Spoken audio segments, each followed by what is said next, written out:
Hello everyone, welcome back to this YouTube channel. आज है 19 October. इस सेशन में द हिंदू एडिटोरियल का वोकैबुलरी कवर करते हैं। तो अगर आप किसी भी कॉम्पिटिटिव एग्जाम का प्रिपरेशन कर रहे हैं तो वीडियो लास्ट तक जरूर देखिएगा। चलिए वीडियो शुरू करते हैं। जल्दी से इसको लाइक कर दीजिए और चैनल पर नए हैं तो जल्दी से चैनल को सब्सक्राइब कर लीजिए। तो आज का सेशन शुरू करते हैं एक मोटिवेशनल लाइन के साथ।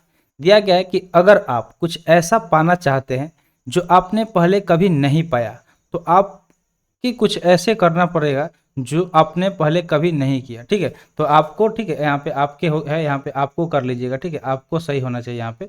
तो दिया गया कि अगर लाइफ में कुछ आप ऐसा हासिल करना चाहते हैं जो पहले कभी नहीं हुआ है आपके साथ, तो उसके लिए आपको काम भी कुछ ऐसा करना पड़ेगा जो पहले आपने कभी नहीं किया। ठीक है, जैसे मान लीजिए कि अगर आप भेड़ चाल में चलते हैं, जैसे सब लोग चल रहे हैं, तो जैसा सब लोग है वैसे ही आप बनेंगे।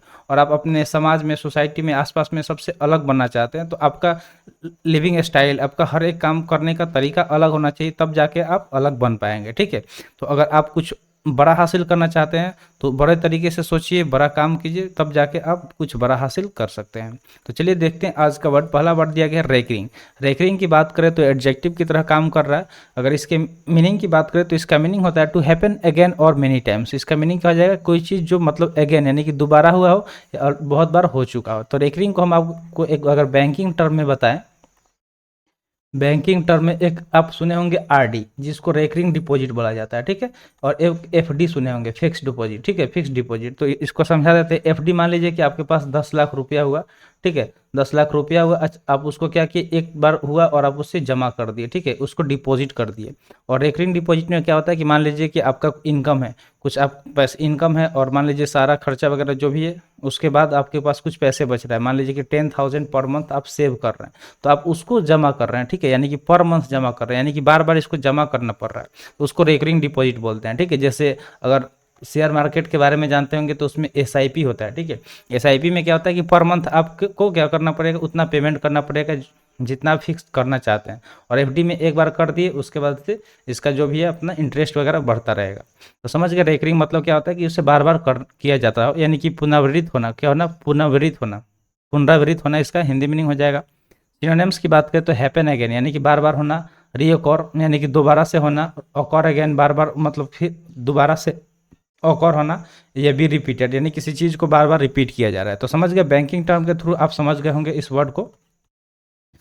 चलिए इसका एंटोनिम्स देखते हैं। तो एंटोनिम्स क्या आ जाएगा? कॉन्टिन्यूअस यानी कि जो लगातार हो, कांस्टेंट हो, इंसेसेंट हो, या फिर परपेचुअल हो गया। तो ये सारे जस्ट अपोजिट वर्ड हो गया रेकरिंग के। यहाँ पे पिक्चर में देख सकते हैं कि यहाँ पे इस तरह से सिंबल दिखाया गया कि कोई चीज़ जो रिपीट हो रहा है उसका सिंबल दिखाया गया है। ठीक है, तो रेकरिंग को री मतलब जहाँ री लगता है ना, उसका मतलब समझ जाइएगा कि वो दोबारा हो रहा हो। ठीक है, जिससे रिप्ले हो गया। ठीक है, जैसे हम लोग क्या करते हैं, रिप्ले, किसी चीज़ को दोबारा से प्ले करते हैं, या फिर रिप्लाई, किसी का अगर कोई भेजता है तो उसके हम बदले में हम जो चीज़ भेजते हैं उसको रिप्लाई बोलते हैं।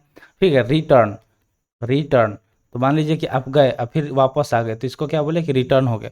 जहाँ भी री लगता है उसका मतलब दोबारा का सेंस आता है। ठीक है, नेक्स्ट वर्ड दिया गया प्रोमिनेंट। प्रोमिनेंट यहाँ पे एडजेक्टिव की तरह काम कर रहा है, जिसका मीनिंग होता है इंपॉर्टेंट और फेमस। कोई चीज़ जो क्या हो, इंपॉर्टेंट यानी कि महत्वपूर्ण हो, और क्या हो, फेमस यानी कि प्रसिद्ध हो। तो प्रमुख इसका हिंदी मीनिंग हो जाएगा। सिनोनिम्स की बात करें तो आउटस्टैंडिंग यानी कि सबसे अलग हो, अरेस्टिंग, बिल्टलिंग या फिर बल्जिंग हो जाएगा।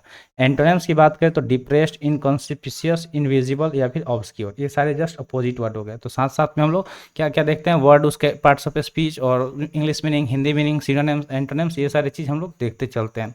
और लास्ट में पिक्चर भी देखते हैं, तो आप इसका स्क्रीनशॉट भी लेते चलिएगा और बाद में नोट्स बनाते रहिएगा। ठीक है, थर्ड वर्ड दिया गया है कन्फाइंड। कन्फाइंड वर्ब की तरह काम कर रहा है, जिसका मीनिंग होता है द एक्शन ऑफ कन्फाइनिंग और स्टेट ऑफ बीइंग कन्फाइंड। तो कन्फाइंड का मतलब होता है ऐसा एक्शन जिसमें कन्फाइन किया गया, या ऐसी अवस्था जो कन्फाइन किया गया। तो कन्फाइन की अगर सिंपल बात करें तो इसका मीनिंग होता है सीमाबद्ध, यानी किसी चीज़ को लिमिट कर दिया गया हो। ठीक है, सीमाबद्ध यानी कि सीमा के अंदर रखा गया हो। ठीक है, बॉर्डर के अंदर रखा गया हो। तो इसके सिनोनिम्स की बात करें तो क्या हो जाएगा? इम्प्रिजमेंट। मान लीजिए कि इम्प्रिजमेंट यानी किसी को कैद कर दिया गया। क्या कर दिया गया? कैद कर दिया गया।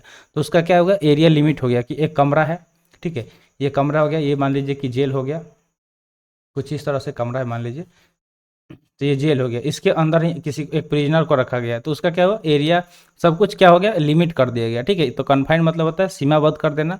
इंटरमेंट, कस्टडी या फिर डिटेंशन, ये सारे जस्ट सिमिलर वर्ड हो गए। एंटोनिम्स की बात करें तो लिबर्टी। लिबर्टी मतलब क्या होता है? आज़ादी। ठीक है, किसी को आज़ाद कर देना। फ्रीडम मतलब स्वतंत्र छोड़ देना। अलाउंस यानी कि उसको बहुत अलाउ कर देना, परमिशन यानी कि अनुमति दे देना, ठीक है। तो ये सारे क्या हो गए, अपोजिट वर्ड हो गए किसके, कन्फाइंड के, जैसे यहाँ पे पिक्चर में देख सकते हैं। मान लीजिए किसी को कैद कर दिया गया तो उसको क्या दिखाया गया यहाँ पे पिक्चर में, ताकि आप वर्ड को समझ सके, कन्फाइंड से रिलेट कर सकें। फोर्थ वर्ड दिया गया है वर्सनिंग। वर्सनिंग की बात करें तो ये वर्ब की तरह काम कर रहा है, जिसका मीनिंग होता है मैक और बिकम वर्स, मतलब किसी चीज़ को खराब कर देना या वो खराब हो रहा है उसको बोलते हैं वर्सनिंग। बैड, वर्स, ठीक है, वर्सन, ये आप पढ़े होंगे, ठीक है। ये डिग्री है, तो बैड का डिग्री क्या होता है, ये क्या हो गया, पॉजिटिव, कंपैरेटिव और सुपरलेटिव हो जाता है। तो बैड का वर्स होता है, तो किसी चीज़ को बुरा कर देना, खराब कर देना, ठीक है। तो उसमें कमी होते जाए, मान लीजिए किसी चीज़ में कमी हो रहा है डे बाई डे, तो वो क्या हो रहा है, खराब हो रहा है। सिनोनिम्स की अगर हम बात करें तो एग्रावेट, एक्सरबेट, कंपाउंड या फिर इंटेंसिफाई हो जाएगा, ठीक है। एंटोनिम्स की अगर हम बात करें तो रिकवरी, री इनहिबिलेशन, हीलिंग या फिर कन्वेलेंस, ये सारे क्या हो जाएंगे, अपोजिट वर्ड हो जाएंगे। तो आई होप आपको ये वर्ड भी समझ में आ गया होगा। नेक्स्ट वर्ड की बात करें तो नेक्स्ट वर्ड है इंटेलेक्चुअल। इंटेलेक्चुअल यहाँ पे एडजेक्टिव की तरह काम कर रहा है, क्योंकि लास्ट में एल आया है। एल क्या होता है, एडजेक्टिव सफिक्स होता है, ठीक है। इसके मीनिंग की बात करें तो इसका मीनिंग होता है the faculty of reasoning and understanding objectively specially with regard और अब्स्ट्रैक्ट मैटर। तो इंटेलेक्चुअल मतलब होता है ऐसा फैकल्टी जो रीजनिंग का हो या फिर अंडरस्टैंडिंग ऑब्जेक्टिवली, उसको इंटेलेक्चुअल बोलते हैं, यानी कि बुद्धि इसका हिंदी मीनिंग हो जाएगा। सिनोनिम्स की अगर हम बात करें तो एबिलिटी, एकुमेन, जीनियस या फिर इंटेलिजेंस हो जाएगा, ठीक है। एबिलिटी, एकुमेन, जीनियस या फिर इंटेलिजेंस, ठीक है। तो एबिलिटी में लास्ट में आई टी वाई आया है और यहाँ पे इंटेलिजेंस में लास्ट में एन सी आया है। तो चाहे बात आई टी वाई की करें या फिर एन सी की करें, दोनों के दोनों क्या है, नाउन सफिक्स है, दोनों के दोनों क्या है, नाउन सफिक्स है। एंटोनिम्स की बात करें तो इग्नोरेंस, इनएबिलिटी, इननिटी या फिर इनटेप्टनेस। तो यहाँ पे एनी डबल एस भी नोट कर लीजिएगा, बाकी यहाँ पे आई टी वाई तो बता ही दिए हैं और एन सी बता दिए हैं, ये भी क्या हो गया, नाउन सफिक्स हो जाएगा। चलिए पिक्चर देख लेते हैं। तो यहाँ पे दिमाग का पिक्चर दिखाया गया, यानी कि बुद्धि का पिक्चर दिखाया गया है, समझ में आ गया। फिफ्थ वर्ड हो गया। सिक्स्थ वर्ड है लेजिस्लेशन, लास्ट में आई ओ एन आया है, इसलिए नाउन की तरह काम करेगा। इसका मीनिंग होता है the legislative body of a country और स्टेट, यानी कि कोई देश हो गया या फिर राज्य, उसका जो लेजिस्लेटिव बॉडी होता है उसको लेजिस्लेशन बोलते हैं, जिसका हिंदी मीनिंग विधानमंडल हो जाएगा। क्या हो जाएगा, विधानमंडल हो जाएगा। अगर सिनोनिम्स की हम बात करें तो बॉडी, चैम्बर, हाउस या फिर पार्लियामेंट हो जाएगा। क्या हो जाएगा सिनोनिम्स, तो बॉडी, चैम्बर, हाउस या फिर पार्लियामेंट। यहाँ पे पार्लियामेंट में एम ई एन टी आया, ठीक है, तो एम ई एन टी को भी नोट कर लेना, ये क्या होता है, नाउन सफिक्स होता है। इसका antonyms non managerial, non supervisory, subordinate या फिर नॉन एडमिनिस्ट्रेटिव हो जाएगा। ये सब जस्ट अपोजिट वर्ड हो जाएंगे, जैसे यहाँ पे दिखाया गया है। पिक्चर देख के आप समझ सकते हैं, विधानसभा का पिक्चर दिखाया गया है, ठीक है।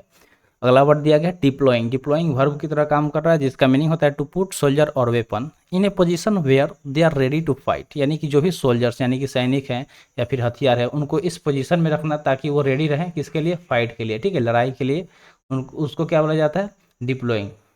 डिप्लॉय मतलब क्या होता है, तैनात करना। डिप्लॉय मतलब क्या होता है, तैनात करना।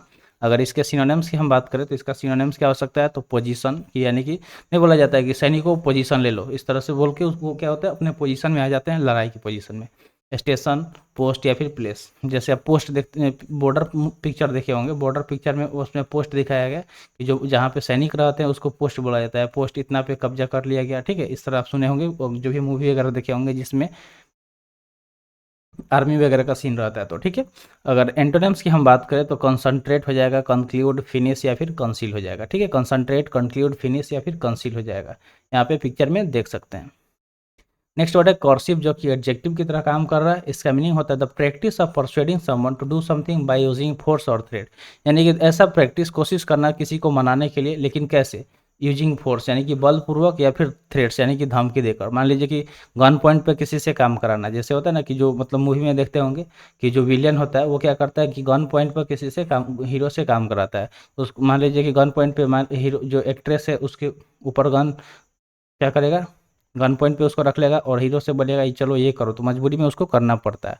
तो धमकी या बलपूर्वक किसी से कुछ करना या कुछ को मनाना करने के लिए उसको बोलते हैं कोerसिव, यानी कि दबाव डालना किसी पे, इसका हिंदी मीनिंग हो जाएगा, ठीक है। अगर सिनोनिम्स की बात करें तो ड्यूरेस, इंटिमिडेशन, परसुएशन या फिर ब्लोइंग हो जाएगा, ठीक है।